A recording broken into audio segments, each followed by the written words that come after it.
Ça y est, c'est officiel, le prince William et Kate Middleton se sont dit oui à l'abbaye de Westminster en Angleterre il y a quelques minutes seulement. Kate Middleton est devenue Son Altesse Royale, la duchesse de Cambridge. Plusieurs centaines de milliers de personnes ont pu admirer les jeunes mariés et plusieurs milliards, 2 milliards de téléspectateurs, parmi eux des nordistes. On va d'ailleurs retrouver en direct nos reporters Tanguy Lecluse et Hélène Chaplet. Alors Hélène, vous vous trouvez donc à Beauvais, près de deux familles françaises et qui suivent l'événement en direct depuis ce matin, c'est ça?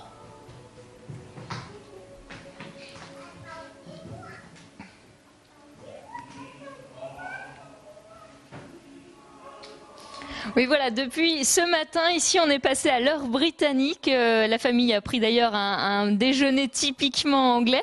Et depuis 9h15, la télé est allumée pour suivre la cérémonie en direct. À mes côtés, donc, Isabelle, bonjour. Bonjour. Alors, vous avez décidé de consacrer cette journée donc au mariage. Vous nous racontez ? Voilà, donc pour nous, ça nous semblait être un événement important à vivre avec des amis, en famille, un événement, un caractère historique. Voilà, et puis c'est toujours, c'est toujours agréable et joli de voir un mariage aussi bien organisé. Là, on a découvert la mariée en même temps que des millions de spectateurs à travers le monde, qui avait une très jolie robe, très sobre, je pense avec un peu de dentelle de Calais, ce qui a permis à la France de participer à ce mariage. Et puis une robe très sobre, à l'image que l'on peut se faire peut-être de la princesse, maintenant on peut dire la princesse, voilà, qui a toujours laissé apparaître d'elle une image d'une jeune fille très simple, certes sans doute à la hauteur de sa tâche, mais malgré tout à la portée de chacun et pas trop, on va dire, surfaite. Voilà.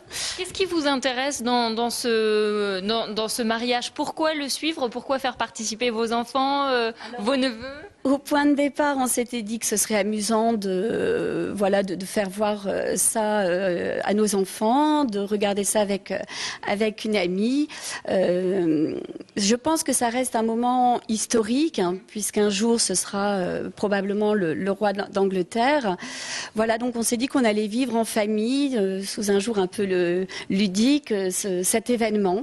Je pense que dans l'esprit des petits, eh bien, ça laissera en mémoire un moment de fête et convivial à la maison et où on a partagé un peu cet événement historique. Je me souviens d'avoir vu, lorsque j'avais 12 ans, le mariage de Charles et Diana. Et bon, c'est vrai que ça laisse en mémoire des beaux souvenirs, un peu féeriques. Et puis, voilà, on se dit qu'on assiste quand même à un moment historique. Et un moment agréable à vivre ensemble. Voilà. Alors il y a un petit peu d'ironie aussi, vous faites des commentaires, vous vous amusez pendant cette matinée. Alors on se prend au jeu effectivement de voir tous ces beaux chapeaux, ces belles toilettes, parfois quelques petites notes d'humour effectivement. Voilà, mais c'est très agréable de pouvoir, agréablement installé dans son canapé, entouré de la famille et de quelques amis, regarder ces belles images à la télévision. Pourquoi les enfants participent-ils et puis quelles questions vous posent-ils finalement? Alors, déjà, un mariage, on a malheureusement à notre époque plus beaucoup l'occasion d'y assister. Donc, c'est l'occasion de voir le déroulement d'un mariage. Nous sommes une famille catholique, pratiquante. Et donc, c'est vrai que c'était l'occasion aussi de faire vivre ce genre de sacrement à nos enfants parce qu'ils n'ont pas beaucoup, et malheureusement, comme je disais, l'occasion de participer à des mariages.